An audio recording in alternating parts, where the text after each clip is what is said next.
안녕하십니까. जय मसीह। 다시 하겠습니다. 안녕하십니까.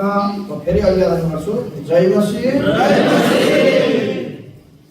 열심히 들어주셔서 정말 감사를 드립니다. तपाईले परिश्रम गरेर सुन्नु भएकोमा साँच्चीकै धन्यवाद। 여러분이 하시는지 모르겠어요. तिनीबाट साँचो खुसी आनन्द कुरा। 첫 번째는 아버지와 부모와 함께 오랫동안 행복하게 사는 것이다. पहिलो चाहिँ बुवाआमासँग लामो समय सँगै बस्ने त्यो साँचो खुसी आनन्द भयो। 그다음에 이제 두 번째는 훌륭한 제자를 얻어서 제자를 양성하는 것이다. त्यो दोस्रो चाहिँ एकदम ट्यालेन्ट चेला बनाएर त्यो चेलालाई हुर्काउने। 근데 제가 오늘 이 이번에 말씀을 전하면서 열심히 들으니까 그 생각이 나서 한마디 제가 해드린 거예요. त्यसरी यो वचन सुनाउँदाखेरि तपाईँले पनि ध्यान सुनेर गर्दाखेरि मलाई यो याद आयो, यो चाइनाको यो मान्छेको याद आयो, मैले बताउँदैछु तपाईँहरूलाई। 그런데 또 이유가 있습니다. 그 사람을 이야기한 이유는 그가 첫 번째로 말한 것이 있어요.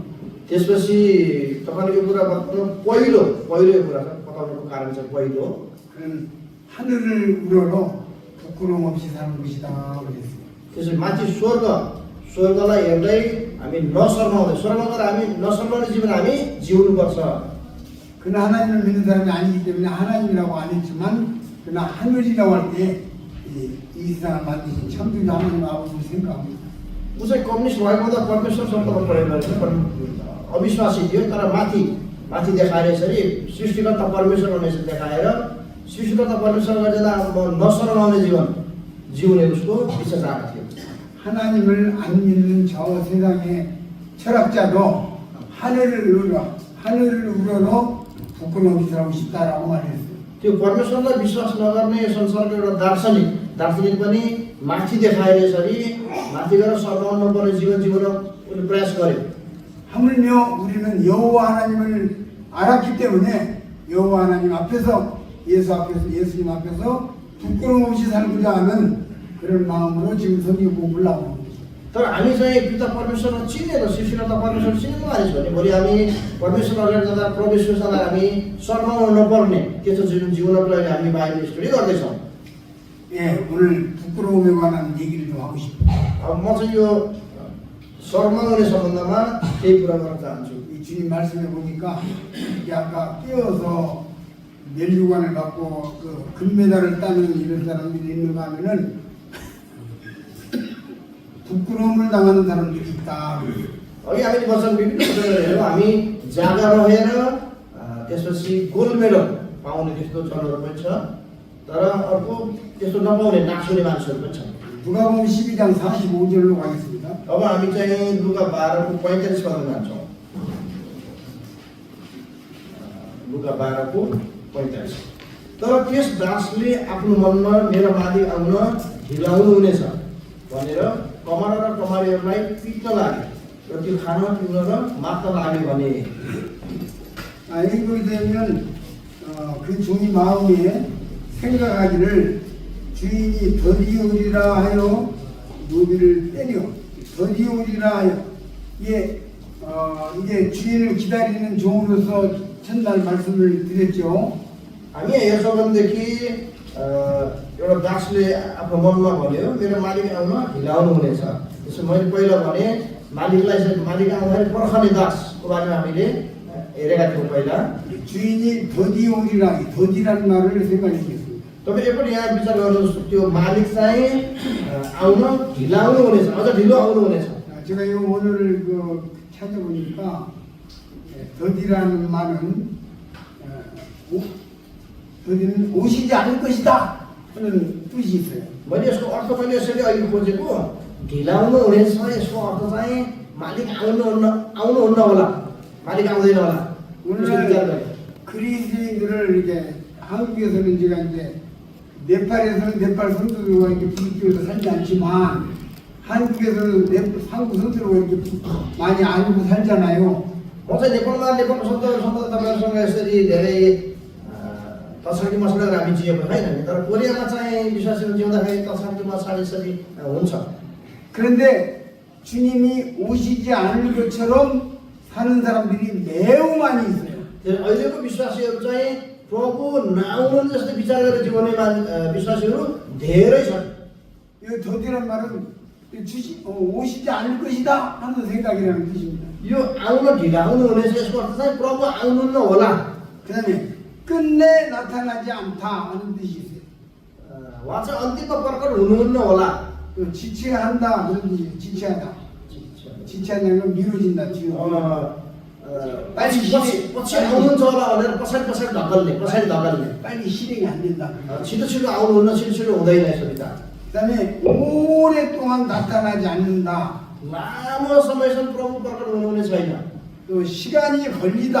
त्यसपछि समय गाँच्दै जानेछ 종합적으로 우리 주님이 뭐 이렇게 빨리 오시겠나 뭐 이렇게 생각하면서 미루고 태만하게 나태하게 사는 것을 이야기하는 겁니다. त्यसमा हामी सारांश हुन्छ भने हाम्रो प्रभु अहिले कहाँ आउनुहुन्छ र प्रभु पछि आउनुहुन्छ भनेर आफ्नै संसार जिउने 그래서 더디오리라여 취하고 태만하고 주님을 기다리지 않는 사람들에 관한 얘기가 지금 45절 이하에 이렇게 쭉 나옵니다. यो 45 पददेखि तल चाहिँ प्रभु आउन ढिलो गर्नुहुन्छ होला भनेर अल्छी गर्ने यसो त्यसरी जिउने त्यो दासको बारेमा यहाँ लेखिएको छ 그래서 더디오리라여 노비를 때리고 먹고 여기 나옵니다.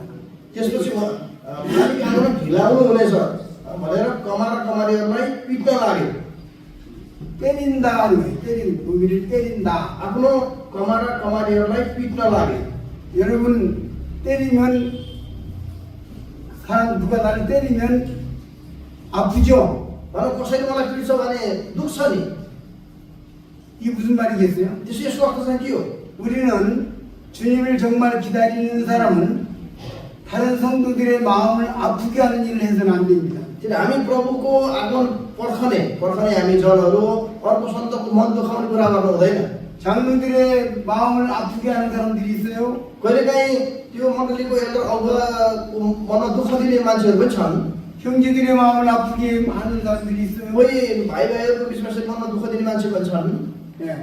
이제 자매들의 마음을 아프게 하는 사람들이 있어요. कोही दिदीबहिनीको मनमा दुःख दिने यस्तो जनहरू पनि छन् 요 때린다는 말은 그런 뜻입니다. यो पिट्न लाग्यो यसको अर्थ चाहिँ यो 그래서 형제자매들의 마음을 아프게 하는 일을 하지 말아야 돼요. यसरी हामी कुनै दाजुभाइ दिदीबहिनीको मन दुख्ने कुरा गर्नु हुँदैन 기다리는 사람은 그런 일들을 조심하라는 뜻입니다. यो प्रभुको आगमनको प्रतीक्षा गर्ने मान्छे यस्तो कुरामा होसियारी हुनुपर्छ 주님이 갑자기 오실 거예요.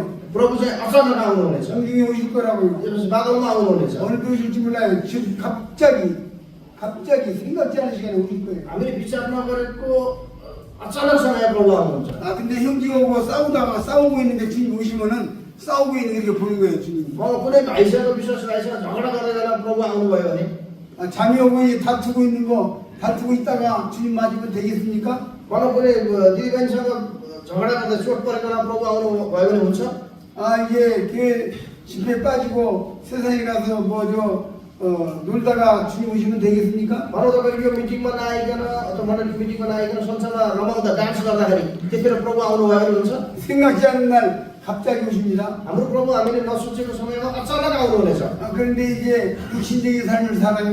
त्यसपछि हामी संसारी मान्छे चाहिँ हामी शरीरमा हामी जिउँछौँ 세상에 취합니다. त्यसो हामी संसारमा हामी फस्छौँ 다른 말씀에서 술 취하지 말라는 말씀이 있죠. यो बाइबलमा चाहिँ रक्सीले नमाग्नु भनेको छ 네, 세상에 취하는 것이에요. त्यो चाहिँ हामी संसारमा गएर माग्नु हुँदैन 이 세상이나 세상에 있는 것들을 사랑치 말라는 말씀이 있죠. यो संसारमा छोडेर प्रेम नगर्नु भन्ने वचन छ 그럴 때 다른 형제자매들의 마음이 아픕니다. त्यतिखेर अर्को दाजुभाइ दिदीको मनमा चोट पर्छ 교회를 돌아보는 일꾼들의 마음이 아파요. त्यसपछि मण्डलीहरू विचार गर्ने सेवीको मनमा चोट पर्छ 이게 다 배 때리는 겁니다. यो चाहिँ पिट्ने हो पिट्ने 때리며 있잖아요. यहाँ पिट्न लाग्यो 마음 아프게 하는 거예요. यो पिट्न लाग्यो चाहिँ अरूको मन दुखाउन लाग्यो 예. 아까 시간에 제가 이제 다 그만두고 그냥 교회를 떠나버리고 싶다는 사람에 관한 얘기 나온 적이 있죠. मैले हिजो तपाईँलाई बताएँ यो मण्डली काम छोडेर अर्को काम गर्न मन छ यो विश्वनाथले बताएँ 얼마나 힘들고 마음이 아프면 그렇게 했어요. कति गाह्रो भएर कति मनमा चोट परेको कारणले त्यस्तो भन्यो होला, त्यस्तो विचार गरे होला। 그래서 나를 위해서도 교회를 위해서도 하나님의 장로들을 위해서 종들을 위해서 참 진실하게 열심히 살 필요가 있습니다. त्यसैले मेरो लागि परमेश्वर मण्डलीको लागि मण्डलीको शिवहरूको लागि हामी परिश्रम गरेर जिउनुपर्छ। 그들을 아프게 하지 마세요. त्यसैले हामी मण्डलीको अगुवाहरूलाई मनमा चोट पाक्नु हुँदैन। 그런데 여기 보니까 45절에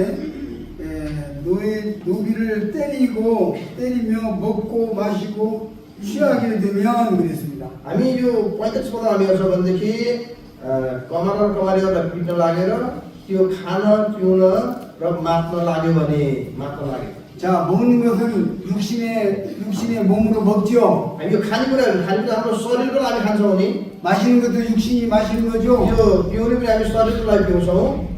먹고 마시고 술 먹고 취하는 것도 육신 취하는 거죠. त्यसपछि यो मात्नेबाट सिंहार मात्ने पनि शरीरको लागि। 요 같은 분들은 육신으로 사는 것들을 이야기해요. 육신적으로 사는 것들을 이야기하는 यो 거예요. खान पिउन मात्ने यो चाहिँ सबै शरीरको लागि जिउनेको सम्बन्ध बताइएको। 로마서 8장에 나와 있잖아요. यो चाहिँ रोमी 8 अध्यायमा आउँछ। 잠깐 넘어가서 보시겠습니다. हामी रोमी 8 मा जानेछौँ।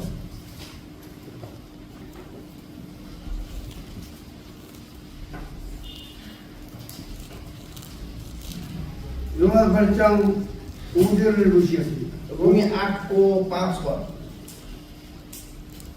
5절 보시죠. 5 र 6 पद। किनभने पाप स्वभाव अनुसार चल्नेहरूले शरीरको कुरामा मन लगाउँछन्, तर आत्मा अनुसार चल्नेहरूले आत्माको कुरामा मन लगाउँछन्। किनभने पाप स्वभावमा मन लगाउनु चाहिँ मृत्यु हो, तर पवित्र आत्मा मन लगाउनु जीवन र शान्ति हो।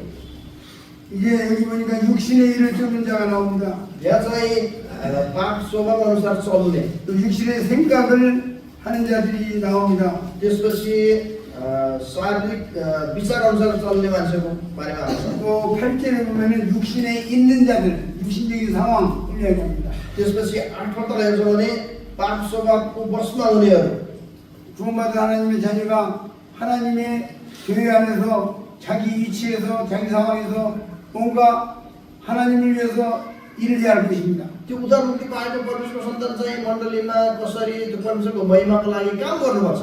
근데 이제 하나님의 영광을 위해서 주님을 위해서 하는 것보다 세상적인 것을 매우 좋아하는 사람들이 있어요. तर उद्धार पाएपछि पनि परमेश्वरको काम मण्डलीको भन्दा पनि संसारलाई मन पराउने, संसारमा रमाउने यस्तो मान्छेहरू छन्।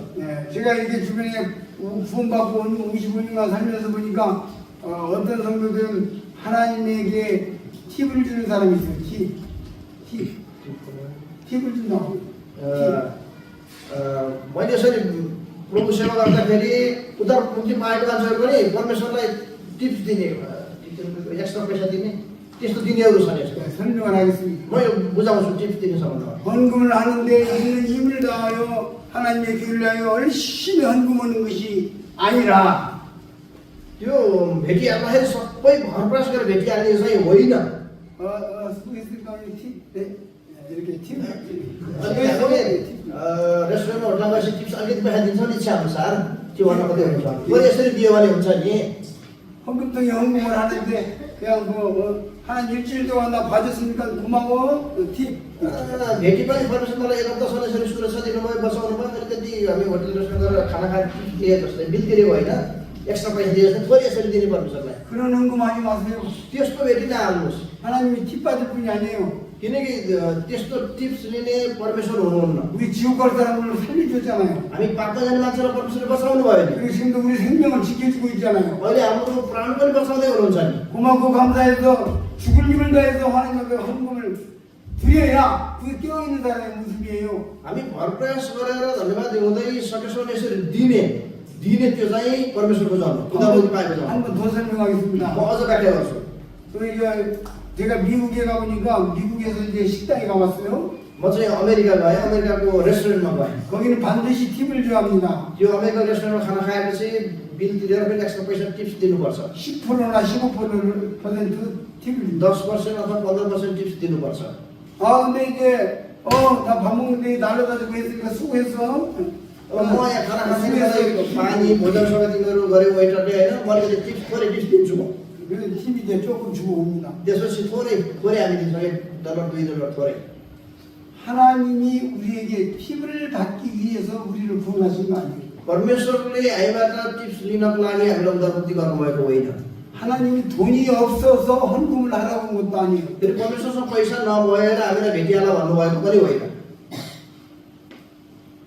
하나님은 세상을 다 창조하신 분이잖아요. परमेश्वर चाहिँ यो संसार सबै सृष्टिकर्ता परमेश्वर हुनुहुन्छ। 뭐 하나님께서 우리에게 돈 필요하니까 돈 좀 달라 해서 헌금하라고 한 게 아니라고요. त्यो परमेश्वरलाई पैसा चाहिएको भेटिहाला भने त्यस्तो परमेश्वर होइन। 찬송가에 있는 대로 내 몸과 마음을 다 바칩니다 하는 그런 헌금을 해야 그게 진짜 바치는 거예요. हामीले भजन गाउँदाखेरि हाम्रो मन हामीसँग भएको सबै हामी अर्पण गर्छौँ, ख्रिस्टलाई सबै दिन्छौँ, हामी भजन गाएको त्यस्तो परमेश्वर उहाँ। 저도 오랫동안 그렇게 살았어요. भजन लामो समय त्यसरी जिए। 찬송가를 예배 때 찬송가를 때는 이 몸을 주는 게 바칩니다 그렇게 했어요. त्यो आराधना गर्दाखेरि भजन गाउँदाखेरि म प्रभु मेरो शरीर म तपाईँलाई अर्पण गर्छु, तपाईँलाई चढाउँछु भने भजन गाएँ। 그리고 헌금을 할 때는 아까워가지고 तर भेटिहाल्दाखेरि त थोरै टिप्स दिए जस्तो थोरै दिए। 몸도 바친다고 해놓고 헌금도 조금 욕심이 나가지고 이거 많이 못 가지고 조금 하는데 그게 몸 바치는 거냐고. त्यो धन्यवाद दिँदाखेरि त शरीरले दिन्छु सबै प्रभु प्रभु भनेर हामी राम्रोसँग यसरी गर्छौँ, तर भेटिहाल्ने बेलामा थोरै यसरी दिन्छ। 하나님은 속지 않아요. त्यसैले परमेश्वरलाई त मेरो धोका नदिनुहोस्। 우리 다 아십니다. परमेश्वर सबै थाहा छ। 갈라디아서에 나오잖아요. यो चाहिँ गलातीको पुस्तकमा 하나님 आउँछ। 만으로 얘기 받지 않는다고. परमेश्वर सबै कुरा थाहा छ। 속지 हामी जे रोप्छौँ त्यही कटानी गर्छौँ। 하나님은 속임을 우리에게 속지 않는다고 나와 있어요. 갈라디아서에. त्यसैले हामी परमेश्वरलाई धोका नदिउँ, गलाती पुस्तकमा आउँछ। 우리가 혼신의 힘을 다해 주님을 섬기면 하나님은 갚아주신다고 그랬어요. हामी परमेश्वरलाई यसरी अर्पण गर्छौँ भनेदेखि परमेश्वरले हामीले गरेको सबै फेरि फिर्ता गर्नुहुन्छ। 네, 우리 이제 누가 되죠? 우리 형님 한번 좀 물어볼까요? म हाम्रो भाइ पिटर भएर म सोध्छु। 성경에 보면 가난한 자를 구제하면 여호와께 꾸이는 것이라는 말이 있어요. त्यो बाइबल हामी हेर्छौँ भने त्यो गरिबलाई यसरी दिने चाहिँ यहोवा परमेश्वरलाई सापट दिने हो। 내가 가난한 자에게 10만 원을 불쌍한 자에게 줬어요. मैले कुनै गरिबलाई 10,000 रुपियाँ बिचरा भनेर मैले दिएँ। 그러면 하나님이 돈을 나한테 빌려갔다는 뜻이에요. त्यसको अर्थ चाहिँ मैले गरिबलाई दिएको चाहिँ परमेश्वरले मबाट सापट लिनु भएको। 하나님이 갚으신다고 그랬어요. त्यसपछि परमेश्वरले फिर्ता गर्नुहुन्छ भनेको छ। 하나님이 10만 원 빌려가고 10,000원만 갚겠어요? मानव परमेश्वरले 10,000 सापट लिएर 1,000 मात्रै फिर्ता गर्नुहुन्छ। 20만 원 빌려가고 5만 원만 아니요 5만 원만 갚겠어요? मानव 20,000 लिएर गएर परमेश्वरले 5,000 मात्रै फिर्ता गर्नुहुन्छ। 그럼 15만 원 떼먹었잖아요. त्यसो गर्दा परमेश्वरले 15,000 खानुहुन्छ नि। 하나님 그럴 분 아니라고요. परमेश्वर त्यस्तो बिचमा 10만 원 가져가면 100만 원을 주신 분이라고요. त्यस्तो बिचको पैसा खाने होइन। परमेश्वर 10,000 हालेर सापट लिनुभयो भने 1,00,000 दिनु भने परमेश्वर 1,00,000। 하나님은 흥정하자고 하는 말이 아니에요. त्यो परमेश्वरले त्यसै भेटिहाल्नु भन्नुभएको होइन। 원칙적으로 우리가 하나님을 들여서 받으려고 헌금하는 건 아니다고 말이에요. तर फेरि हामी परमेश्वरले दियो भने परमेश्वर दिनुहुन्छ भने त्यस्तो विचार लिएर भेटी गर्ने पनि होइन। 그러나 우리가 하나님의 은혜가 너무나 고마워서 정말 내 몸과 마음을 다 드리고자 하는 이와 같은 놀라운 헌신이 있을 때에 거기 하나님의 역사가 일어나는 것이에요. हामी परमेश्वरको त्यो अनुग्रहमा एकदमै धन्यवादी भएर उदारपट्टि हामी कृतज्ञ भएर त्यसपछि हाम्रो शरीर सबै परमेश्वरदेखि यस्तो मन आउनुपर्छ। 초대교회 때 하루에 3,000명이 구원받는 역사가 일어났어요. त्यो पहिलो शताब्दीमा एक दिनमा 3,000 मान्छे उदारमुक्ति पाउने घटना भयो। 거기에는 자기 집을 팔다가 내놓고 자기 것을 조금 더 자기 것이라 하는 자가 없었다는 그런 놀라운 믿음의 고백들이 यो सबै मान्छेहरू आफ्नो घर जग्गा बेचेर आफूसँग धन सम्पत्ति आफ्नो होइन भने सबै प्रभुमा अर्पण गरे। 그래서 헌신이 있을 때 역사가 일어나는 거예요. जब हामी प्रभुमा अर्पण गर्छौँ त्यसपछि आफ्नै काम हुन्छ। 자기의 시간과 물질과 열정과 모든 것을 아깝지 않게 투자할 때 하나님도 우리에게 투자하실 거예요. जब हामीसँगको समय धन सम्पत्ति सबै परमेश्वरमा अर्पण गर्छौँ त्यसपछि परमेश्वर हाम्रो बिचमा काम गर्नुहुन्छ। 제 경험에 의하면 मेरो अनुभवको बारेमा भन्छु भनेदेखि अनुभव 100만 원 빌려가면 1,000만 원 이상 갚으시더라고요. मेरो अनुभव चाहिँ मैले परमेश्वरलाई 1,00,000 दिएको परमेश्वरलाई 10,00,000 फिर्ता गर्नुभयो। 거기 제가 증인이에요. त्यसको म पक्का साक्षी हो। 말라기 성경에 11조에 관한 얘기가 나오죠. त्यो मलाकीको पुस्तकमा दशमसँग बारेमा आउँछ। 한번 시험해 보라 그러잖아요. त्यहाँ चाहिँ एकपल्ट जाँचेर हेर। 내가 붙지 않냐나 보라 그랬잖아요. त्यसपछि म दिन्छु कि दिन्न जाँचेर हेर। 이 물질적인 회개가 없이는 하나님의 부흥을 기대할 수 없어요. मानौ हामी यो भौतिक कुराहरू हामी यसरी परमेश्वरले दिँदैनौँ भनेदेखि परमेश्वरले गर्नुभएको वृद्धि विकास हामी देख्न सक्दैनौँ। 오늘 저녁에 하나님의 말씀 지금 준비한 것보다 지금 다른 쪽으로 나가고 있어요. अहिले मैले वचन यो दिनुपर्ने तर अर्कोपट्टि मैले वचन 아마 이 문제가 중요하기 때문에 주님께서 우리에게 가르치신 것 같아요. मैले बाल्न खोजेको अर्कोतिर अर्कोतिर जाँदैछु भेटिन जाँदैछु परमेश्वरले यो सिकाउनु भनेर यो कुरा भन्दै हुनुहुन्छ। 영영을 기록한 거 상관없이 좀 더 하겠습니다. अझ यहाँ त सधैँ छ तर योभन्दा म अर्को कुरा भन्छु आज। 마태복음 6장은 마태복음 5장 뒤에 있습니다. यो मत्ती 6 चाहिँ मत्ती 5 भन्दा पछाडि छ। 마태복음 5장은 산상수훈이죠. त्यो मत्ती 5 चाहिँ गाडाको उपदेश हो नि। 그다음에 6장이 이제 이 땅의 성도들이 어떻게 살아야 할 것을 이야기하고 있습니다. त्यसपछि मत्ती 6मा चाहिँ यो संसारमा सन्तहरू कसरी जिउनुपर्छ कुरा सिकाइएको छ। 1절부터 18절까지 어떤 말씀이 나오냐면 사람에게 보이려고 너희 의를 행치 말라 하는 말이 나와요. त्यो मत्ती 6को 1 देखि 18 पदसम्म मान्छेहरूलाई देखाउनको लागि तिमीले धार्मिक काम नगर। 하나님 앞에 경배달다는 사람은 사람을 보여주는 사람들 앞에 자랑하고 싶은 그런 신앙을 하는 사람은 경배달 못한다 이 말이에요. त्यो मान्छेहरूलाई देखाउनको लागि धार्मिक मान्छेलाई देखाउने चाहिँ मान्छे हुँदैन। 그리고 1절부터 18절까지 이게 나옵니다. त्यो मत्ती 6को 1 देखि 18 पदसम्म कुरा आउँछ। 아마 19절부터 이게 읽어나가면 이제 너희를 위하여 보물을 땅에 쌓아두지 말고 하늘에 쌓아두라는 말씀이 나옵니다. त्यसपछि मत्ती 6को 19 पददेखि तिमीहरूको धन सम्पत्ति धरतीमा पृथ्वी होइन अथवा स्वर्गमा जम्मा गर यो कुरा आउँछ। 네, 한번 찾아볼까요? एकपल्ट हेरौँ हामी 같이 보는 게 हामी सँगै हेरौँ 마태복음 6장. मत्ती 6 अध्याय।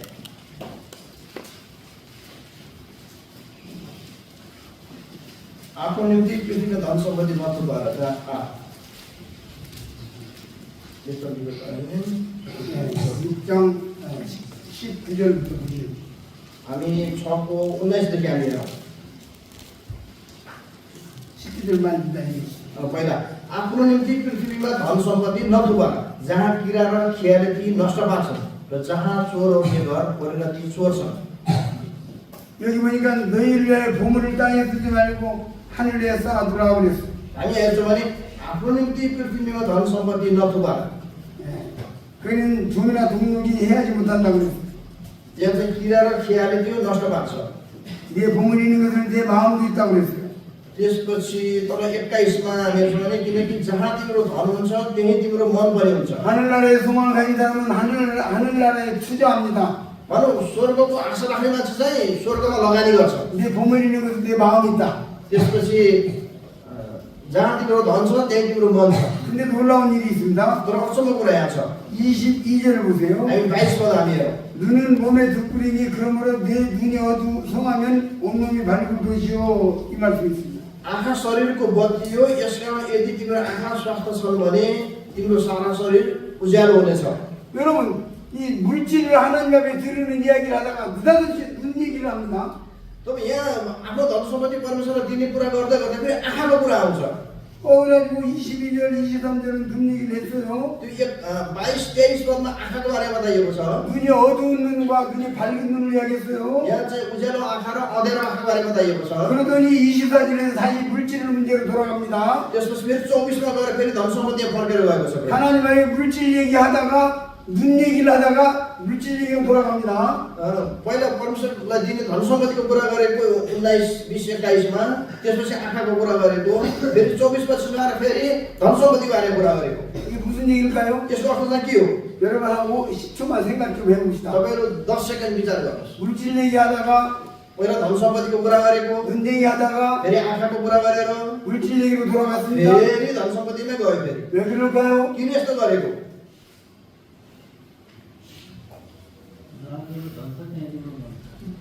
우리 어머니는 21점 나서겠습니다. दृष्टिकोण हेर्ने दृष्टिकोण दृष्टिकोण 뭐예요? 보는 point of view. 보는 눈이 눈은 이 물질은 영적인 눈을 어둡게 하는데 어둡게 하는 것입니다. यो आँखाले यो आँखाले आत्मिक धन सम्पत्ति अँध्यारो बनाइदिन्छ। 그가 입으로 하나님을 깊이 사랑한다고 말하고 यो मुखले त ओ परमेश्वरमा प्रेम गर्छु भनेर लामो धन्यवाद दिन्छ। 내 주님을 위해서 내 인생을 드린다고 말하고 यो ओठले चाहिँ ओ प्रभु तपाईँको म मेरो जीवन दिन्छु। 아주 찬송을 매우 열심히 하고 त्यसपछि भजन पनि हामी ठुलो त्यो सबै गाउँछौँ। 그런데 실질적으로 하나님 앞에 물질을 드리는 데는 인색합니다. तर साँच्चै परमेश्वरलाई दिन चाहिँ हामी सक्दैनौँ। 그 사람은 눈이 영의 눈이 어두운 사람입니다. त्यसको चाहिँ आत्मिक आँखा अन्धो भयो। 그러니까 이 물질 문제가 영적인 눈의 기준이에요. 척도. त्यसैले यो धन सम्पत्ति चाहिँ यो आत्मिक आँखामा आँखाको स्तरमा गर्नुपर्छ, आत्मिक आँखा। 그러나 성경도 잘 많이 모르고 हामी बाइबल पनि धेरै हेर्छौँ। 교회 열심히 출석하면서 주님 섬기지만 두드러지게 나타나서 섬기는 것은 잘 못해요. त्यो हामी भेला पनि हुन्छौँ, बाइबल पनि पढ्छौँ, तर ठिक तरिकाले दिन सक्दैनौँ। 그럴지라도 그 주님 앞에 있는 힘을 다해서 헌신하고 물질을 드리는 사람은 영의 눈이 밝은 사람이다. भनौँ भेला पनि हुँदै बाइबल पनि पढ्दै हामी भेटी यसरी दिन्छौँ भनेदेखि उसको आत्मिक आँखा उज्यालो हुन्छ। 여기서 그걸 설명하고 있어요. 그것을 설명하고 있는 यो कुरा यहाँ व्याख्या गरेको छ। यो कुरा 우리나라에는 우리나라 속담에 그런 말이 있어요. 우리 우खानमा यस्तो कुरा छ, उखान। 너 왜 이렇게 죄를 지었느냐? तिमी किन यसरी पाप गरेको, 너 왜 이렇게 도둑질을 했느냐? किन तिमी चोरेको। 그럼 뭐라고 말하냐면 त्यसपछि के भन्छ, 돈에 눈이 어두워서 이렇게 말해요. त्यो पैसा हेर्ने आँखा अन्धो भएको कारणले मैले चोरेको पाप गरेको भन्छ। 무슨 말인지 알겠죠? के बुझ्नुभयो? पैसा 돈에 हेर्ने 눈이 어두워서 आँखा अन्धो भएपछि अनि चोर्छ, पाप 그래서 गर्छ। 도둑질을 했다 이게요. आँखा अन्धो भएको कारणले चोर्छ। 무슨 말인지 알겠죠? के कुरा बुझ्नुभयो कि 우리나라 속담에 그런 속담이 있어요. 우리가 यस्तो उखान छ। 그래 이게 뭐냐면 하나님 앞에 물질적으로 헌신하여 또 시간적으로 인생적으로 전체를 물질 투자하는 사람은 다른 다 투자하는 사람이에요.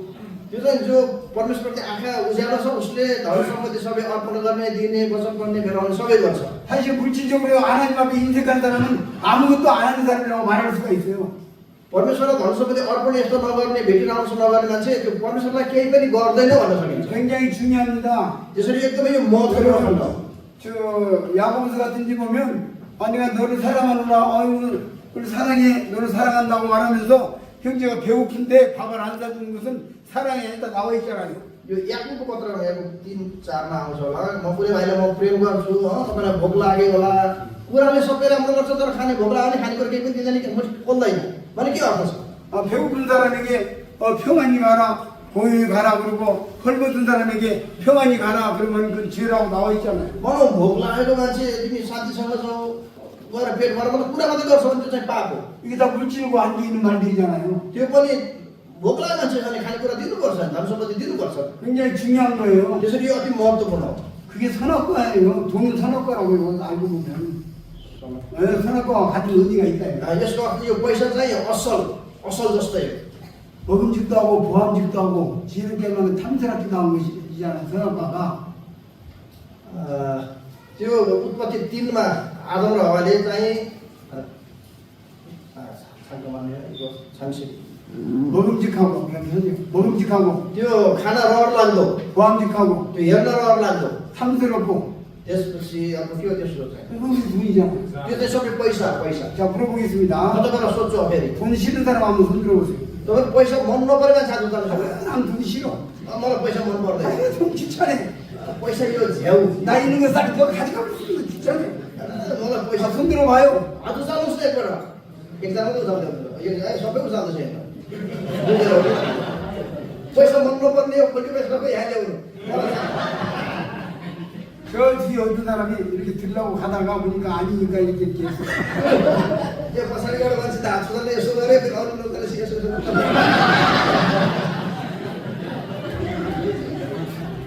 여러분 웃으면서 이야기하지만 지금 이것을 굉장히 중요한 거예요. तपाईँहरू हाँस्दै पनि हुनुहुन्छ, हामी हाँस्दै भन्दैछौँ, तर हाम्रो जीवनमा यो एकदमै महत्त्वपूर्ण कुरा हो। 뭐 교회 재직임을 달아서 교회 헌금을 많이 하자 제가 그런 운동하는 사람이 아니에요. म चाहिँ त्यो भेटिहाल्नु यो गरेर त्यसै हाँसो म भनेको मान्छे होइन। 여러분이 하나님의 사랑을 받는 방법을 가르쳐 드리는 거예요. म चाहिँ तपाईँहरूले परमेश्वरको प्रेम पाउने तरिका अहिले बताउँदैछु, परमेश्वरको प्रेम पाउने तरिका। 금메달을 따는 방법을 가르쳐 드리는 म 거예요. तपाईँहरू गोल्ड मेडल पाउने तरिका बताउँदैछु। 어차피 우리 공들에 빈손으로 왔다가 빈손으로 가는 거예요. त्यसो हामी जसरी गए पनि खाली हात आएर खाली हात जाने हो। 이거 다 아버지 것입니다. यो सबै परमेश्वरको 이거 हो, 다 하나님 यो 것입니다. सबै परमेश्वरको हो। 나는 다 주님의 것입니다.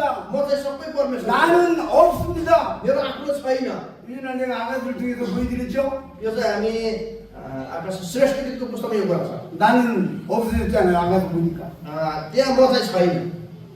놀랍지 않아요? त्यो बडा सबको कुरा हो नि 근데 그것이 가장 중요한 부분이, 가장 어려운 부분이, 가장 들이기 어려운 것이 돈이라고, 물질이라고. हामी परमेश्वरलाई सबभन्दा दिन गाह्रो अप्ठ्यारो यो धन सम्पत्ति यो पैसा 자, 시간이 많이 지났으니까 이제 अब 또 समय 돌아봅시다. अब हामी फेरि वचनमा 예, 그래서 이제 여기 보니까 남녀 종을 때린다는 말씀이 나오잖아요. अघि लुका 12को 45मा कमारीलाई पिट्न लाग्यो यो वचन आएको छ नि 여기 때린다는 말은 아르코마이라고 하는 그 원어로서 통치하다, 종을 부리다는 뜻입니다. यहाँ यो पिट्न लाग्यो यसको अर्थ चाहिँ हिब्रू शब्द चाहिँ आर्को माइल 자, यो 이제, चाहिँ उसमाथि अधिकार गर्ने यसको अर्थ। 이게 또 교회적으로 매우 중요한 얘기를 말씀드리겠습니다. अब हामी मण्डली यसलाई मण्डली सम्बन्धमा हेरेर त्यो महत्त्वपूर्ण कुरा भन्न चाहन्छु। 누가복음 22장 27절 한번 보시겠어요? अब हामी लुका 누가복음 22장 27절. लुका 22को 27 पद हामी हेर्नेछौँ।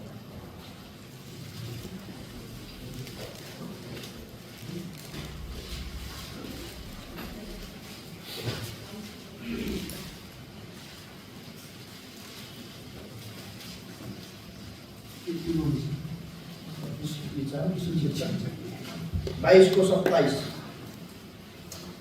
किनभने ठुलो को हो भोजन खान बस्ने कि सेवा गर्ने के भोजन खान बस्ने होइन तर म तिमीहरूका बिचमा एकजना सेवा गर्ने जस्तै छु 이 때린다고 하는 말은 자기 지위를 이용해서 다른 사람들을 구타하고 통치하고 주장하는 이것을 얘기합니다. यो कमाएर कमाएर पिट्न लाग्यो भनेको यिनीहरूमाथि अधिकार जमाएर आफ्नो पोजिसन माथि आफू माथि भन्ने यो हो। 이 하나님의 교회가 사도행전에 있는 하나님의 교회가 처음 시작됐을 때는 형제자매들이 서로 사랑하고 서로 교제하면서 하나님의 교회도 이제 그 장로들의 복수 장로들에 의해서 하나님의 교회가 아름답게 진행이 됐습니다. त्यो प्रेरित दुईमा हामी हेर्छौँ भने पहिलो शताब्दीको यो मण्डली चाहिँ सन्तोले आपसँग प्रेम गर्दै भएको बाँडचुँड गर्दै फेरि एल्डरहरूको अधीनमा बस्दै त्यसरी बिताएका थिए पहिला सुरुमा 이제 어느 정도 세월이 지난 다음에 탁 드러나는 지도자가 나타나기 시작했습니다. केही समय बितेपछि एकजना लिडर देखा परे 그래서 그 지도자가 이제 교회를 통치하고 다스리기 시작했습니다. त्यसपछि त्यो लिडरले चाहिँ मण्डलीमा अधिकार जमाएर शासन गर्न सुरु गरे 이것이 오늘날 목사제도고 옛날 교황제도고 이것이 신부제도입니다. यो चाहिँ अहिलेको पास्टरले अरू डिनोमिनेसनहरूले पास्टरले गर्ने क्याथोलिकमा त्यो फादरले गर्ने अरू जुनहरूको लिडर गरेर गर्ने यो त्यहाँबाट सुरु भयो 여기 때린다 하는 말을 제가 원어로 찾아보니까 이게 군림하고 통치한다는 뜻입니다. यहाँ यो पित्त लाग्यो यसको ठिक अर्थ मैले हेरेको अधिकार जमाउने 이 하나님의 교회 안에서 어떤 사람이 나타나서 자 여러분 내가 이 교회를 개척했으니까 아니면 내가 이 교회에서 나이가 많으니까 내가 성격을 많이 하니까 이러면서 자기를 쫓게 하는 사람들이 나타나기 쉽습니다. यो परमेश्वरको मण्डली चाहिँ भनौँ पहिला सुरु गरेको हुनसक्छ अथवा कोहीले लिडर भएर आएर मैले यो गरेको हुँदाखेरि तिमीहरू मलाई पछ्याउनुपर्छ भनेर परमेश्वरको मण्डलीले एकजना लिडर देखा पर्न सुरु गर्छ 하나님의 교회 안에 자기를 쫓게 하는 군림하는 사람이 나타나지 않기를 바랍니다. त्यसैले परमेश्वरको मण्डलीमा मलाई पछ्याउ भन्ने त्यस्तो मान्छे प्रकट नहोस् 통치하는 사람. त्यो अरूमाथि अधिकार जमाउने मान्छे 하나님의 교회는 그런 게 아닙니다. त्यो परमेश्वरको मण्डली त्यस्तो होइन 우리가 온몸이 지체가 있습니다. हाम्रो शरीरका विभिन्न अङ्गहरू छन् 머리 외에는 이 지체는 다 똑같습니다. 똑같아야 합니다. यो हाम्रो टाउकोदेखि सबै अङ्गहरू सबै समान हो 어떻게 똑같냐면 손이 나는 잡을 수 있으니까 발보다 내가 더 위대하다 그렇게 말할 수 없습니다. मानव हातले चाहिँ मैले समात्ने हुँदाखेरि खुट्टाभन्दा हात यो महत्त्वपूर्ण भन्न हामी सक्दैनौँ 눈이 나는 볼 수 있으니까 입보다 내가 더 높다 똑똑하다 그렇게 말할 수 없습니다. यो आँखाले यसरी देख्ने हुँदाखेरि मुखभन्दा आँखा म ट्यालेन्ट छु भने आँखाले भन्न सक्दैन 눈으로 아무리 봐도 손이 가서 이렇게 잡아야 먹을 수 있고 그렇죠? यो आँखाले देखे तापनि हात गएर समातेपछि मात्रै हामी खान सक्छौँ 이게 한몸 진리예요. यो चाहिँ हाम्रो शरीर यसरी त्यसो गर्छ मलाई शरीर 이 한몸 진리를 이제 한몸 진리가 교회 안에서 점점 망가지면서 신학교를 가서 신학교에 나가서 내가 신학교 나왔고 성경을 하니까 여러분들은 나에게 배워야 돼 이런 사람이 나타날 때 우리는 그 사람들을 도전해서 쫓아내야 되는 것이고 옳지 않은 것입니다. त्यसो परमेश्वरको मण्डलीमा एकजना व्यक्ति यसरी प्रकट गरेर म चाहिँ बाइबल कलेज पढेर आएँ हो म चाहिँ मेरो कुरा मान्नुपर्छ भनेर सिकाएर आएँ भनेर एकजना लिडर यस्तो देखा पर्नु हुँदैन। 여기 때린다는 의미는 그런 의미가 포함되어 있습니다. यहाँ चाहिँ यो पिट्न लाग्यो यसको अर्थ चाहिँ यो 1인 목회주의는 하나님의 뜻이 아닙니다. त्यो मण्डलीमा एकजनाले मात्रै अधिकारको शासन जमाउने त्यो चाहिँ परमेश्वर इच्छा होइन। 그래서 젊은 형제들이 그렇다고 또 젊은 형제들이 나이 많은 장로들을 니도 형제 나도 형제 해가지고 서로 이렇게 맞싸우려고 하면 그것도 잘못된 겁니다. फेरि जवानहरू चाहिँ उमेर खालको एल्डरसँग हामी पनि प्रोमोमा सन्त तपाईँ पनि सन्त हामी बराबर हो नि भन्ने यस्तो पनि होइन। 그건 대단히 또 잘못된 겁니다. यो एकदमै गल्ती हो त्यो फेरि। 그래서 이 고도의 놀라운 하나님의 사랑의 인격을 가지고 우리가 먼저 믿고 가르치는 자들을 대나 존중하고 섬기지만은 हामी चाहिँ प्रभुले पहिला सुनेर उद्धारमुक्ति पाएर परमेश्वरको प्रेम पाएका जनहरू जसले सिकाउँछन् तिनीहरूसँग हामी समान हुन सक्दैन। 그 사람이 교회의 대표가 되어서 주님을 제키고 자기가 교회 주장하는 주장자가 되면 또 안 된다 이 말이에요. फेरि त्यो अगुवा पनि प्रभुभन्दा अगाडि गएर म चर्चको लिडर हो म भन्ने कुरा यस्तो आउनु हुँदैन। 저는 젊은 날에 20살에 구원받고 난 뒤에 이 진리를 깨닫고 난 뒤에 일평생 주님을 따라가면서 세상적인 학문이나 성경의 어떤 신학교나 이런 것들에 대해서 유혹을 받았지만 단호하게 거절하고 하나님의 말씀을 쫓아서 여기까지 왔습니다. म चाहिँ 20 वर्षको उमेरमा उद्धारमुक्ति पाएर त्यसपछि यो सिक्दै अहिलेसम्म यसरी सिकाउँदै यसरी आएँ। 여기는 통치하다 종을 부리다 그런 뜻이 있다. 종을 부린다. अघि हामीले हेरेँ पिट्न लागेको चाहिँ शासन गर्ने अरूमाथि मोह भन्ने यसो गर्ने। 지금 우리 여기 네팔은 제가 잘 모르겠는데 한국에서는 목사가 아주 그냥 교인들을 그냥 막 통치합니다. नेपालमा कसरी गर्छ म थाहा छैन। कोरियामा चाहिँ अब डिनोमिनेसन पास्टरले अरू सन्तहरूलाई एकदमै शासन गर्छ। शासन गर्छ। 내 말 안 들으면 저주받는다 하고 막 मानव मेरो कुरा मान्दैन तिमीहरू सबै शराब पाउँछ शराब। 복 받고 싶으면은 복을 받으라고 죠 복을 주노라 이렇게 축도도 합니다. त्यसपछि तिमीहरू आशिष चाहन्छौ भने आशिष हामीलाई दिनुहोस् र आशिष पास्टरले आशिष दिन्छ। 또 헌금을 하면 일일이 이름을 다 공개해가지고 아무개 집사가 헌금을 이렇게 많이 했으니까 박수 쳐주라 이렇게 합니다. त्यसपछि त्यहाँ भेटी पनि हालेको सबै नाम गरेर कसले कति भेटी हाल्यो भेटी धेरै हाल्नेलाई ताली बजाएर स्वागत गर्छ। 물론 타락한 교회이고 मानव त्यो चाहिँ पतनको बाटोमा गएको छ। 또 어떤 교회는 복음이 있지만 어떤 교회는 복음도 없는 교회입니다. कुनै चर्चमा सुसमाचार त छ कुनै चर्चमा सुसमाचार पनि छैन। 자 이제 구체 조금 더 세부적으로 보겠습니다. अझ हामी अझ डिटेलमा हेरौँ। 누가복음 22장 27절 한번 보시겠습니다. 22장 हामी लुका 22को 27 पद हेर्नेछौँ। 22장 27절. लुका 22को 27 पद। किनभने ठुलो को हो भोजन खान बस्ने कि सेवा गर्ने कि भोजन खान बस्ने होइन तर म तिमीहरूको बिचमा एकजना सेवा गर्ने जस्तै छु। 여기 보니까 앉아서 먹는 자가 크냐 또 섬기는 자가 크냐라고 말할 때 앉아서 먹는 자가 크지 않냐. 그런다 주님은 나는 섬기는 자로 너희 중에 있다라고 말했습니다. हामी यहाँ हेर्छौँ भनेदेखि भोजन खान बस्ने ठुलो कि बाँड्ने ठुलो खान बस्ने ठुलो तर प्रभुले भन्नुभयो तर म तिमीहरूको बिचमा एकजना सेवा गर्ने जस्तै छु। 교회 장로들에게는 주장하는 자세로 하지 말라는 말씀이 베드로전서에 있죠. यो पहिलो पत्रमा हामी हेर्छौँ भनेदेखि एल्डरहरू चाहिँ यो अधिकार जमाउने शासन गर्ने होइन। 그래서 섬기는 자로 주님께서 나는 너희 중에 섬기는 자로 있다고 그랬습니다. त्यसैले प्रभुले भन्नुभयो तिमीहरूको बिचमा तिमीहरूको सेवा गर्ने। 예수님께서 요한복음 13장에 예수님께서 제자들의 발을 씻겼어요. त्यो योहन्ना 13मा प्रभुले चेलाहरूको खुट्टा धुनुभयो। 예수님은 12 제자들을 데리고 다니면서 3년간 그들이 배고플 때 먹여주고 그들의 옷을 입히고 그들의 삶을 돌봐줬어요. प्रभुले त्यो 12जना चेलाहरूसँग यसरी लिएर हिँडेर 3 वर्षसम्म यिनीहरू भोक लाग्दा भोजन दिनुभयो कपडा दिनुभयो यिनीहरूको राम्रो हेरविचार गर्नुभयो। 성경을 자세히 보면 데리고 다닌 것이 아니라 예수님이 12 제자들을 모시고 다녔어요. त्यो बाइबलमा डिटेल यसरी हुन्छ भने यी 12जना चेला प्रभुले पछ्याएको होइन यी 12जना चेलालाई प्रभुले सेवा गर्नुभयो। 주님이 섬기는 자로 있다고 그랬어요. यहाँ प्रभुले भन्नुभयो म तिमीहरूको बिचमा सेवा गर्ने जस्तै छु। 불림하는 자로 있지 않았어요. म चाहिँ शासन गर्ने होइन 그들의 대장이 되지 않았고 म तिमीहरूको लिडर अगुवा पनि होइन। 주님이 제자들의 발을 씻겼어요. प्रभुले चेलाको खुट्टा धुनुभयो। 이것이 금메달을 받는 길입니다. यो चाहिँ हामीले गोल्ड मेडल पाउने तरिका हो। 그 앞에서 스스로 자기를 높이지 마세요. त्यसैले मण्डली तपाईँ आफै घमण्डी नहुनुहोस्, आफै ठुलो नहुनुहोस्। 열왕기상 1장 5절에 보면 아도니아라는 사람이 나옵니다.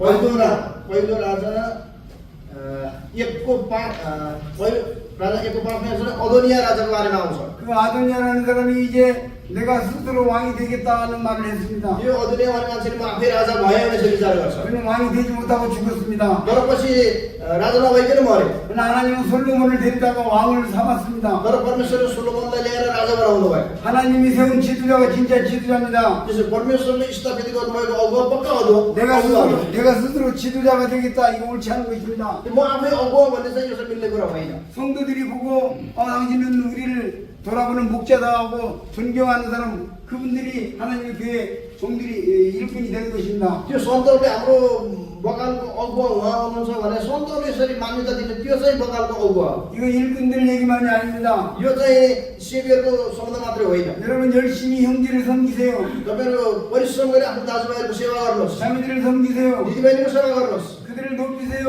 उहाँहरूलाई उच्च पार्नुहोस्। 그들이 울 때 같이 울고 उनीहरू रुँदाखेरि तपाईँ सँगै रुनुहोस्। 웃을 때 웃고 उहाँहरू हाँस्दा तपाईँ सँगै हाँस्नुहोस्। 힘들 때 도와주고 त्यो गाह्रो कठिनमा सहायता गर्नुहोस्। 없을 때 채워주고 त्यो अभावमा भरपुर गर्नुहोस्। 그들이 가난할 때 그들을 위로하고 उनीहरू गरिब हुँदाखेरि उत्साह दिनुहोस्। 그들이 아플 때 그들을 가서 격려하고 उनीहरू बिमारी हुँदाखेरि गएर उनीहरूलाई उत्साह दिनुहोस्।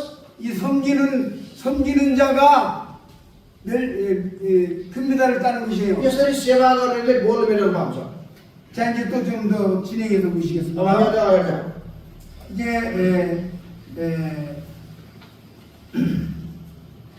여기 보게 되면은 누가복음 12장으로 돌아서 अब हामी 보시겠어요. लुगा 12मा जाउँ। 47절. हामी 잠깐요. 예, 누가복음 46절 보시겠습니다. 6절, 7절, 6절. लुगा 12को 46-47 पद। त्यसले आशा नगरेको दिन र नचिताएको घडीमा त्यसका मालिक आउनेछ र त्यसलाई दण्ड दिनेछ र त्यसको दशा अविश्वासीहरूको जस्तो हुनेछ। आफ्नो मालिकको इच्छा जानेर तयार नरहने र तिनको इच्छा बमोजिम नगर्ने चाहिँ दासले ज्यादै पिटाइ खानेछ। 생각지 않는 날 알지 못하는 시간에 주님 오신다고 그랬어요. हामी यहाँ हेर्छौँ भने हामीले आशा नगरेको नचिताएकोसँग हाम्रो प्रभु आउनुहुनेछ। 그 दामी 이제 졸고 자는 여 같은 사람은 주인이 어미 때리고 그랬어요. त्यसपछि तल 47मा 때리고. ज्यादै पिटाइ खानेछ। 여러분 참 재밌잖아요. यो रमाइलो छ नि। 형제를 때린 사람을 주님이 때린다 했잖아요. हामी भाइलाई पिट्छौँ भने प्रभुले पिट्नुहुन्छ। 행한 대로 맞잖아요. हामीले गरे अनुसार हामीले पाउनेछौँ। 때리는 사람을 때린다고 그랬잖아요. यो हामी भाइलाई पिट्छौँ मन दुखाउँछौँ भने प्रभुले हामीलाई पिट्नुहुन्छ मन 근데 दुखाउनुहुन्छ। 주님한테 안 맞으려면 여러분 때리지 마세요. तपाईँहरू प्रभुको पिटाइ नखानको लागि तपाईँहरू कुनै भाइ बहिनीहरू नपिट्नुहोस्। 무슨 말인지 त्यसको 아시겠어요? अगाडि यो बुझ्नुहुन्छ नि। 그 주님이 어미 때린다고 그랬잖아요. प्रभुले 내를 때린다고 그랬어요. 내 때린다. ज्यादै पिटाइ खानेछ। 근데 그 다음에 또 뭐라 했냐면 신실치 않는 자들이 벌에 처한다고 그랬어요. 벌. त्यसको 86 दोस्रोमा त्यसलाई दण्ड दिइनेछ। 이제 이 벌이라는 단어를 연구해 보겠습니다. म चाहिँ यो त्यसलाई यो दण्डको बारेमा हामी हेरौँ। 이 벌은 이 헬라어로 메로스라는 단어입니다. 메로스. यो हिब्रू भाषामा चाहिँ मेरोस, त्यसको अर्थ चाहिँ मेरोस। 전체 한번 따로 해보면 되겠습니다. 메로스. तपाईँहरू पनि सँगै उच्चारण गर्नुहोस् रे। मेरोस। 메로스. 이 메로스라는 단어는 몫이라는 단어인데 또 어떤 분이냐면 부분, 끝, 말단, 가장자리 그런 뜻입니다. 이게 절대 부분적이다 이게. कुनै एउटा भाग, 그다음에 अंश कुनै भाग, 그다음에 끝이라는 단어가 있고. त्यो चाहिँ अन्तिम। 말하자면 달리기로 하는 운동을 하면 꼴등이다 그 말이에요. 꼴등. 벨로 꼴등.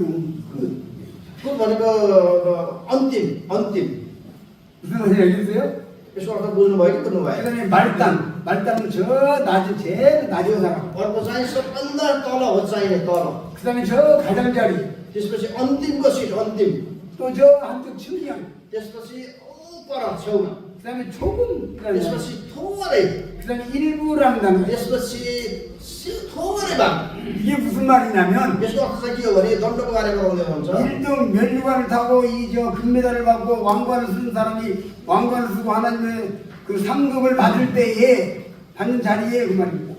यो चाहिँ त्यो परिश्रम गरेर गोल्ड मेडल पाउने मान्छे चाहिँ परमेश्वरको त्यो सिंहासनमा त्यो ठाउँमा 이 벌 받는 사람은 자 끝에 한테 천국에 가기는 가는데 한테 끝에 여기 가서 뭐 쭈그리고 앉았다 그 말이에요. त्यो जहाँ स्वर्ग गयो गोल्ड मेडल त छैन, तर उता छेउमा उता अन्तिममा उता लुकेर सबभन्दा होसियार स्वर्ग त स्वर्ग हो, तर कुनै इनाम छैन। 형 주님 앞에 나오지도 못하고 अगाडि आउन पनि सक्दैन। 그래서 पछि 왔는지 안 왔는지 가서 자세히 보니까 자 आएको छ कि 말단 छैन, 끝에 छैन, त्यहाँ बसिरहेछ। गोल्ड मेडल त पुरै छैन।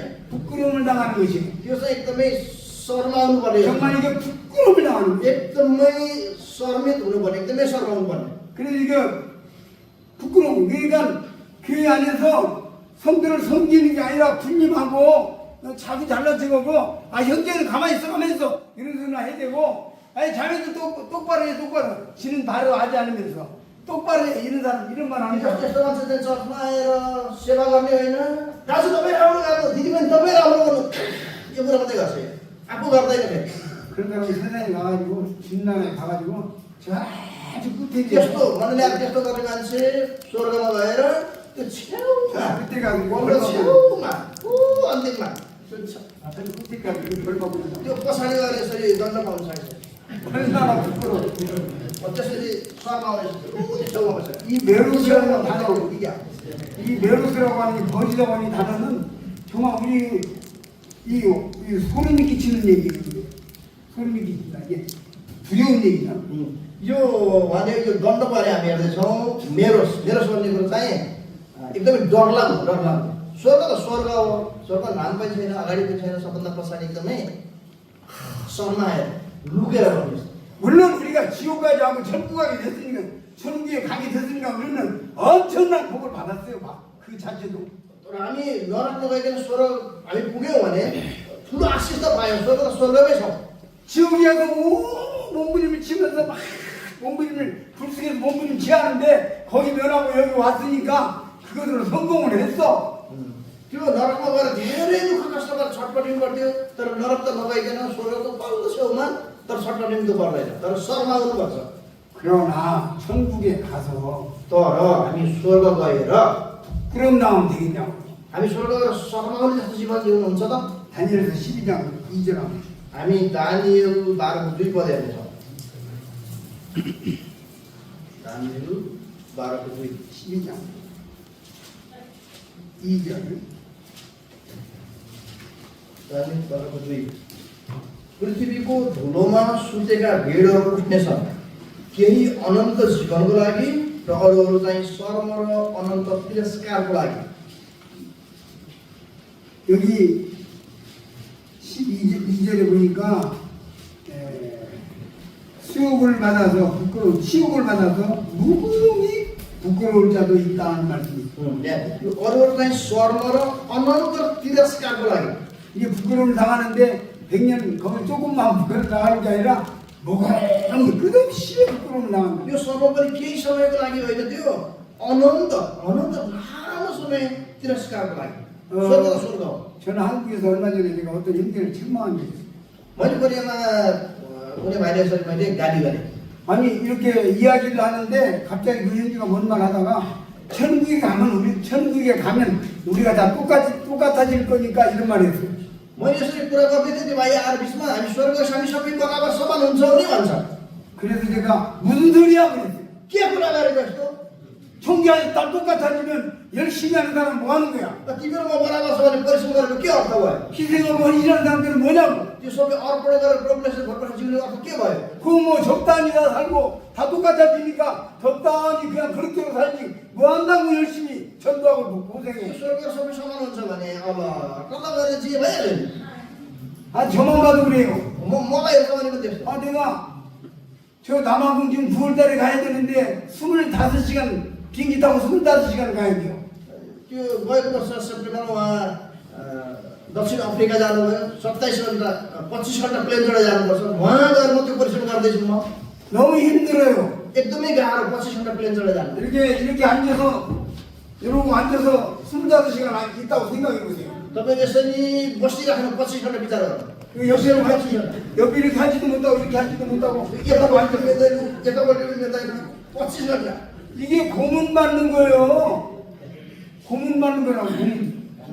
고문 뭐냐면 त्यो दुःख पाउने बसिराखेर 25 घन्टा यो दुःख पाउनु हो 이러고 앉아서 딱 앉아서 यसरी मूर्ति जस्तो बसिराखेको 화장실 한번 갔다 오고 이러고 앉아 फेरि 있어요. बाहिर गएर आएर यसरी बस्छ। 얼마나 힘들어요. कति गाह्रो यो 제가 처음에 갔을 때 나 이제 이번만 오고 안 온다고 그랬어요. 얼마나 힘들어요. पहिलोपल्ट गएर एकदम गाह्रो भएर अब म होइन आउँदिनँ भनेको 그러니까 뭐 또 오라고 그래서 갔어요. फेरि उताबाट फेरि आउनु भने बोला फेरि गएँ 왜 오란다냐고 그러더니 형제님 왔다 간 뒤에 전도를 열심히 한대요. त्यसपछि तपाईँ आएर गएपछि यहाँ सुसमाचार राम्रोसँग सुनाउँछ भन्छ फेरि उताबाट 그리고 또 와가지고 계속 전도하라고 경기해주래요.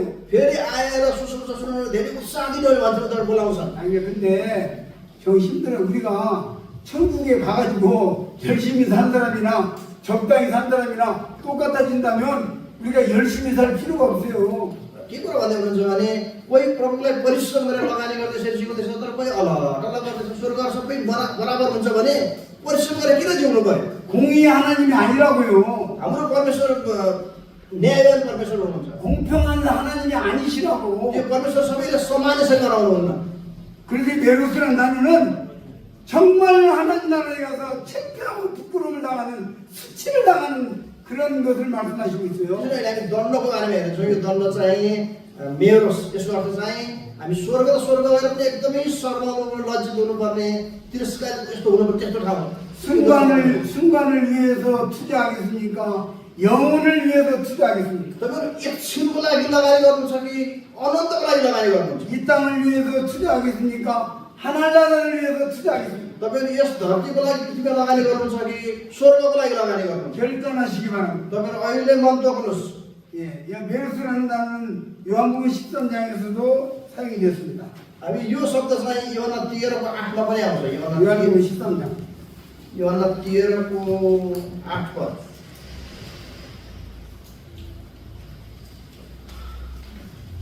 योहन्ना 13 को 8 잠깐요. 아까 제가 다니엘서 12장 말씀 설명하다가 넘어왔는데 조금 그냥 안 잡고 말씀드리겠습니다. अघि हामी रोमी 12 को 2 व्याख्या नगरी त्यसै पल्टायौँ म थोरै व्याख्या गर्छु 그 2절에 보니까 이제 아까 부끄러움을 당한다는 말씀을 찾아봤죠. अघि हामीले दानियल 12 को 2 मा शर्माउने सम्बन्धमा हामीले हेर्यौँ 근데 3절에 보니까 많은 사람을 옳은 대로 돌아오게 한 자는 영원히 궁창의 빛같이 영원히 빛난다는 말씀이 있어요. त्यसपछि 12 को 3 पदमा चाहिँ धेरैले धार्मिकमा डोराउने चाहिँ ताराहरू जस्तै सदा सर्वदै चम्किरहनेछन् 그래서 어저께 전도 열심히 하는 것이 금메달을 따는 거라고 말씀드렸죠. हिजो मैले भने सुसमाचार परिश्रम गरेर सुनाउने हो गोल्ड मेडल पाउनु जस्तै हो 전도를 열심히 하는 사람은 궁창의 별과 같이 빛난다고 그랬고 त्यो सुसमाचार राम्रोसँग सुनाउने गोल्ड मेडल पाएर तारा जस्तै चम्कनेछ स्वर्गमा 전도에 투자하지 않는 사람은 부끄러움을 당한다 그 말입니다. त्यसको अर्को अर्थ चाहिँ जो सुसमाचार सुनाउँदैन त्यो शर्माउनेछ अनि चम्कने पनि छैन 예, 그다음에 이제 요한복음 13장 8절로 넘어가서 अब 보시죠. हामी योहन्ना 13 को 8 मा जाउँ पत्रुसले उहाँलाई भने तपाईँले मेरा बुढा कहिले धुलाउने छैन यसुले तिनलाई जवाफ दिनुभयो मैले धोइदिन भने त मसित तिम्रो के हिस्सा हुने छैन केही हिस्सा हुने छैन 예, 이제 예수님께서 제자들의 발을 씻겨서 하나씩 와서 베드로 앞에 왔어요. अब प्रभुले चेलाहरू एक एकजनाको धुँदै धुँदै अब पत्रुसको ठाउँमा आउनुभयो 예, 예수님이 베드로의 발을 씻기려고 합니다. अहिले प्रभुले पत्रुसको खुट्टा धुन चाहनु खोज्दै हुनुहुन्छ 그러니까 그리 마옵소서. हुँदैन प्रभु हुँदैन भन्दैछ पत्रुसले 그러니까 주님께서 이미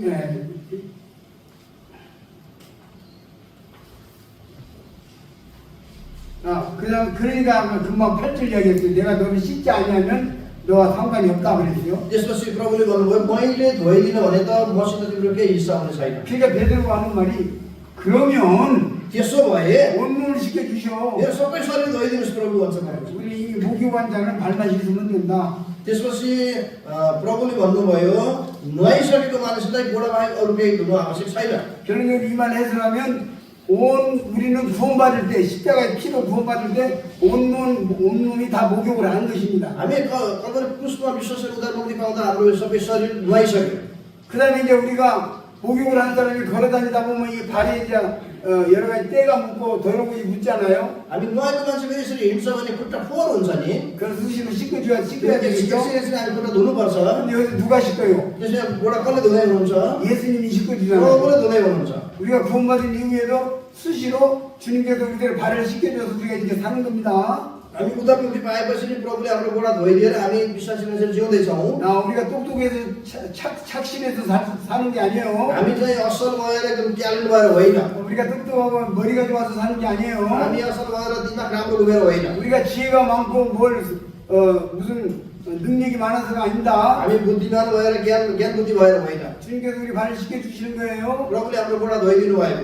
그래서 이제 요한일서 1장 8절에 보게 되면 이제 너는 스스로 죄를 자복하라 그랬어요. यो योहन्ना 1:8 हेर्छौ भने तिमीहरू आफ्नो पाप आफै स्वीकार गर्ने सम्बन्धमा आउँछ। 주님에게 우리들의 죄를 늘 나가서 뉘우치고 자복해서 우리를 늘 깨끗게 해야 합니다. त्यसैले हामी गरेका गल्तीहरू प्रभु स्वीकार गर्दै हामी सधैँ सफा हुनुपर्छ। 근데 그 말씀을 하시면서 여기 내가 너를 씻지 않으면 네가 나와 상관이 없다는 말을 तर 했어요. प्रभुले मैले तिम्रो गोडा धोइदिनु भने तिम्रो मसँग के सम्बन्ध?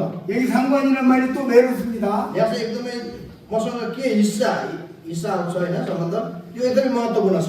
그러니까 이게 메로스 이게 뭔 말이냐면 메로스의 기분형은 몫이라는 거지. 목. 어떤 나에게 주어진 목. 이게 예를 들어서 어떤 거를 이게 5사람이 나눌 때 나눠서 각각 5 몫을 나눠서 내 몫을 가져가잖아요. 그런 뜻이. यो मेरो भन्ने शब्द यो दण्ड मेरो चाहिँ हामीले कुनै चिज विभाजन गरेपछि भाग लगाएर आफ्नो गरेर मेरो भाग मैले ल्याउने। 그러니까 하나님 나라에서 하나님 앞에서 내 상급을 받기 위해서는 내 몫의 상급을 받기 위해서는 내가 너를 씻겨줘야 된다. 그런 뜻으로 사용된 거예요. त्यसरी यहाँ ईश्वर भने परमेश्वर स्वर्गमा हामीले लगानी अनुसार हामीले पाउने मेरो भाग मैले पाउने। 자, 그럼 이 말씀을 정리하겠습니다. अब म मसँग मिलाउँछु। 자, 이제 베드로가 예수님에게 발을 씻겨주세요. 발을 내놓았죠. त्यसपछि पत्रुसले प्रभुले मेरो गोडा धोइदिनुहोस् भन्ने कुरा दियो। 그 예수님께서 발을 씻겨주죠. त्यसपछि प्रभुले पत्रुसको गोडा धोइदिनु भयो। 우리는 날마다 우리 자신을 날마다 오늘 주님 내가 형제에게 좀 말이 심하게 했습니다. 용서해 주시고 내놔야 됩니다. त्यसरी हामी पनि प्रत्येक दिन आज मैले कुनै भाइको मन दुखाएँ प्रभु भने हामी स्वीकार गर्नुपर्छ। 오늘 내가 하나님의 말씀대로 살지 않고 육신적으로 살았습니다. ओ प्रभु आज म वचन अनुसार मेरो शारीरिक इच्छा अनुसार जे भनेर स्वीकार गर्नुपर्छ। 내가 오늘 직장에 사는 거하고 직장에 사람하고 다퉜습니다. 하나님 잘못했습니다. ओ प्रभु आज म कम्पनी काम गर्दा अर्को साथीलाई चोट दिए मलाई क्षमा गर्नुहोस्। 내가 ओ늘 말을 함부로 했습니다. 용서해 मैले आज 주시고. कुरा फेरि मन परि भने मलाई क्षमा गर्नुहोस्। 그래서 요한일서 1장에서 아까 제가 말씀했는데 요한일서 1장에 हामी योहन्ना 1:8 हेर्छौँ। योहन्ना 1:8 8절에 8 यदि हामीमा पाप छैन भने हामी भन्छौँ भने त हामीले आफैलाई धोका दिन्छौँ र हामीमा सत्य हुँदैन। 우리가 죄인도 받아서 구원받았지만 하나님 자녀가 되었지만 죄가 없는 것은 아니에요. हामी प्रभुमा विश्वास गरेर उद्धार मुक्ति पायौँ परमेश्वर सन्तान भयौँ तर हामी पाप नभएको चाहिँ होइन। 이것을 받았기 때문에 죄인이 아니지만 그러나 우리가 날마다 살면서 또 실수하고 죄를 짓습니다. हामी पापको क्षमा पाएको हामी पापी त होइन तर दिनदिनै हामी पाप गर्छौँ। 그래서 여기 죄 없다 하면 스스로 속이고 죄가 없는 속이 있지 않는다. 그 말은 그 말이에요. त्यसपछि दोस्रो खण्डमा यदि ममा पाप छैन भने हामी आफूले आफूलाई धोका दिँदैछौँ। 우리는 신분상 죄인이 아니지만 우리들의 상태는 죄인이다 그 말이에요. हाम्रो नागरिकता चाहिँ हामी पापी होइनौँ तर हाम्रो अवस्था अहिलेको अवस्था हामी दिनदिनै पाप गर्छौँ। 그럴 때 우리가 어떻게 해야 되냐면 9절에 보니까 हामी 9 हेर्छौँ भने 만일 우리가 우리 죄를 자백하면 यदि हामीले आफ्ना पापहरू स्वीकार गर्यौँ भने 그래 우리 죄를 자백한다는 말씀이 있습니다. यदि हामीले आफ्ना पापहरू स्वीकार गर्यौँ भने 이 자백이라는 뜻은 인정한다는 뜻이 있습니다. यो स्वीकार गर्नु भनेको आफूले पाप गरेको मानिलिने मैले गल्ती गरेँ भने आफूले आफ्नो ठान्ने 인정한다, 동의하다는 뜻이에요. यसमा सहमत हुने मैले गल्ती गरेँ भने सहमत हुने। 아버지가 이제 자식을 데리다가 너 왜 이런 못된 짓을 했어? 너 잘못했잖아 하고 때리고 꾸짖을 때 아빠 잘못했어요. 그 말은 아버지가 지적하는 죄에 대해서 내가 동의한다 그런 뜻입니다. मानव बुवाले छोरा तिमी किन गल्ती गरेछौ पिट्दाखेरि ओ बुवा मैले गल्ती गरेँ भनेर स्वीकार गर्छ भनेदेखि उसले गरेको गल्ती स्वीकार गर्ने सहमत हुने हो। 구원받은 하나님의 자녀가 실제적인 삶 속에서 우리가 성령께서 우리들의 죄를 지적하고 우리의 잘못을 깨우칩니다. हामी उद्धारमुक्ति पाएको परमेश्वरको सन्तान पवित्र आत्माले हाम्रो पाप के हो हामीलाई देखाइदिनुहुन्छ, जनाइदिनुहुन्छ। 성령께서 우리들의 양심을 터치합니다.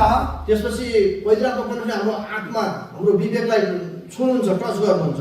너 왜 그렇게 너 오늘 잘못했잖아. त्यो पवित्र आत्मा भन्नुहुन्छ तिमी आज किन गल्ती गरेको, किन त्यसरी बोलेको, 교회에서 잘못했잖아. तिमी चर्चमा गल्ती गरेको नि, 너 욕심을 부렸잖아. तिमी आफ्नो लोभ देखाएको नि। 이렇게 지적할 때 예 그렇습니다 하고 동의하고 인정한다는 हामी पवित्र आत्माले यसरी हामीलाई भन्दाखेरि हो प्रभु मैले गल्ती गरेर यसरी स्वीकार गर्ने। 그것이 이 자백이라는 뜻이에요. 동의하다는 뜻이에요. यो स्वीकार गर्नु चाहिँ त्यसमा सहमत हुने। 바울이 이것을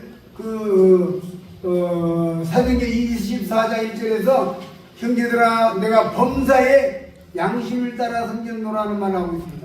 त्यो पाउल दाजुले प्रेरित 24मा प्रेरित पुस्तक 24को 1 पदमा भाइहरू हो भने के अरे एउटा हेर्नु प्रेरित 24को 1 पद अनि 23절 हेर्नु 24장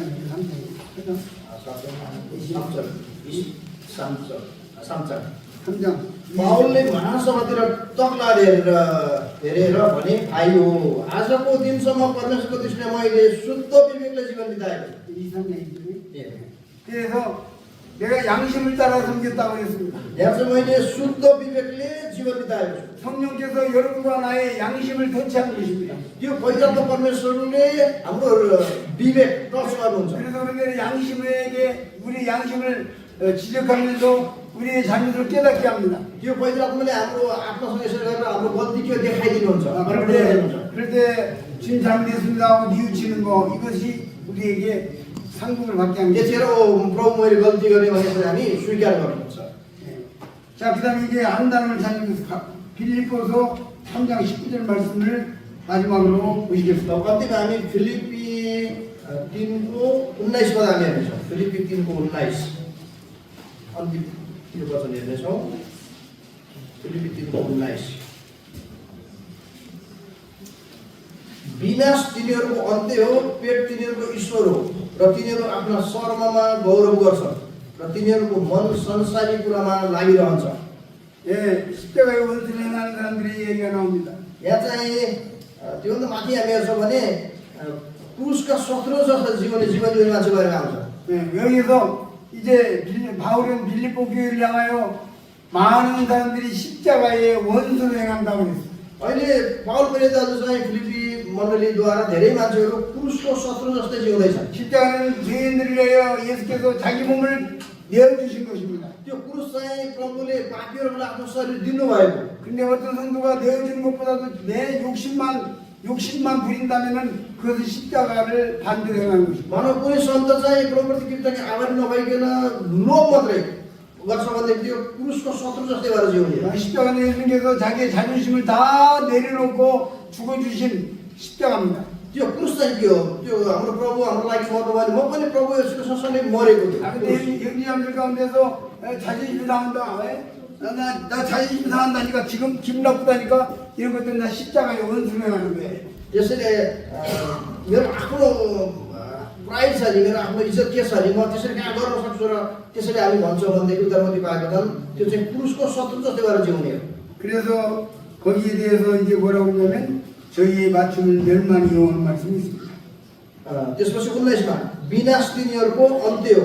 이 멸망이라는 단어는 아폴레이아라는 단어인데 수치라는 뜻입니다. 수치. यो विनाश चाहिँ 수치. 아폴레이아. त्यो चाहिँ आफुलिया यसको हिब्रू शब्द हो। 멸망을 यो 멸망 चाहिँ यो विनाश दण्ड। 이건 지옥에 가는 멸망이 아니라 यो चाहिँ नरक जाने दण्ड त होइन। 우리 인생 구원받은 성도가 자기 인생 헛살았다 망쳤다는 뜻입니다. त्यो उद्धार पाएको सन्त चाहिँ जीवन नजिएर उसको जीवन खत्तम बनाएको। 근데 멸망이라는 단어를 보면 소멸한다는 뜻이 있고 त्यस्तै अर्को सोमेल 상실한다는 뜻이 있고 소멸 없어진다. त्यो सोमेल भनेको चाहिँ केही समयपछि नरहने। 그다음에 상실 잃어버린다. त्यो चाहिँ हराउने, 낭비하다. त्यसपछि व्यर्थै, 허비한다. यो पनि व्यर्थै। 그런 뜻이 있습니다. यसको अर्थ चाहिँ यो विनाश। 그러면 도tal 이것은 무엇입니까? त्यसो यसको अर्थ चाहिँ के हो? 우리가 정말 이 메로스라는 단어를 깊이 생각해서 하나님 아버지 앞에서 내가 이제 어떻게 살아야 할 것을 정하고 살아야 할 것입니다. त्यसरी मेरोस भनेको दण्ड, यो शब्दलाई हामी गहन ध्यान गरेर उद्धारमुक्ति पाएको छ त हामी कसरी जिउनु पर्छ कि हामीले एकदम गम्भीर भएर विचार गर्नुपर्छ। 또 주님 앞에 날마다 나를 씻어나가는 것입니다. त्यसपछि प्रभुमा प्रत्येक दिनमा आफूलाई धुनुपर्छ प्रभुमा। 어떤 형제가 저에게 이런 얘기를 합니다. 아유 참 전도를 잘해요. कुनै दाजु मलाई भने तपाईँ सुसमाचार एकदमै राम्रो गर्नुहुन्छ सुसमाचार। 그래서 주님 앞에 가서 기도합니다. 주님 나 그 얘기 안 듣는 걸로 하겠습니다. 이렇게 합니다. त्यसपछि म चाहिँ यो कुरा नसुनिकन प्रभु अगाडि जान्छु भने भन्छु। 가서 씻어나고 있습니다. त्यसपछि म गएर स्वीकार गर्छु।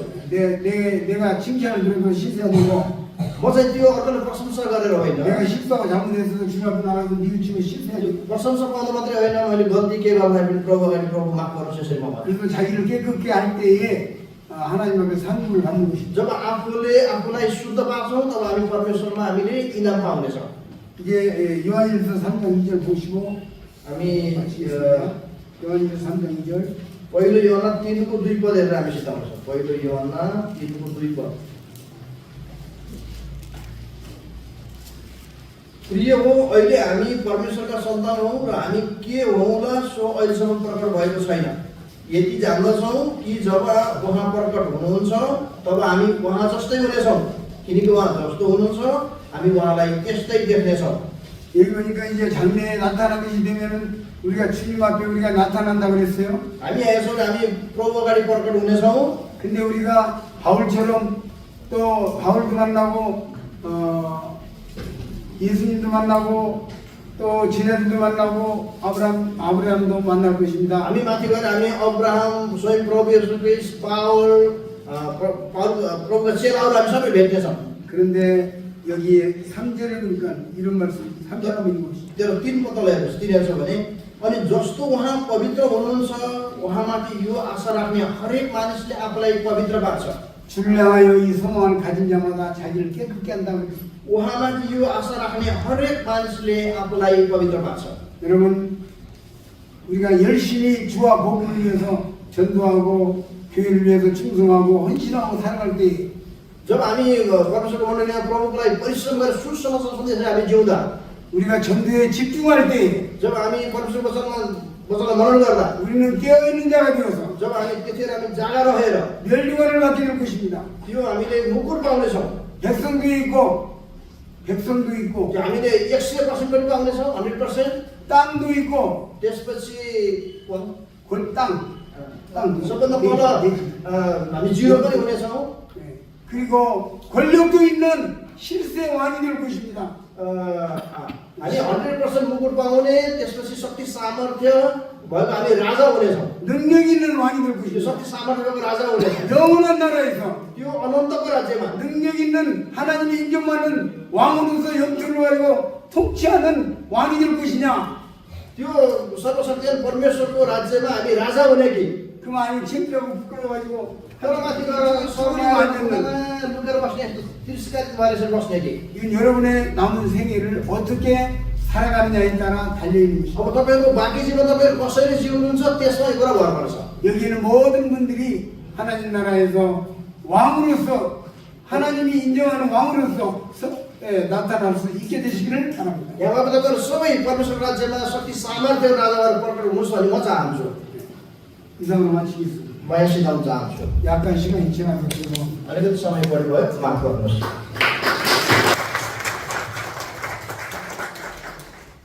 हामी परमेश्वरलाई यसपछिको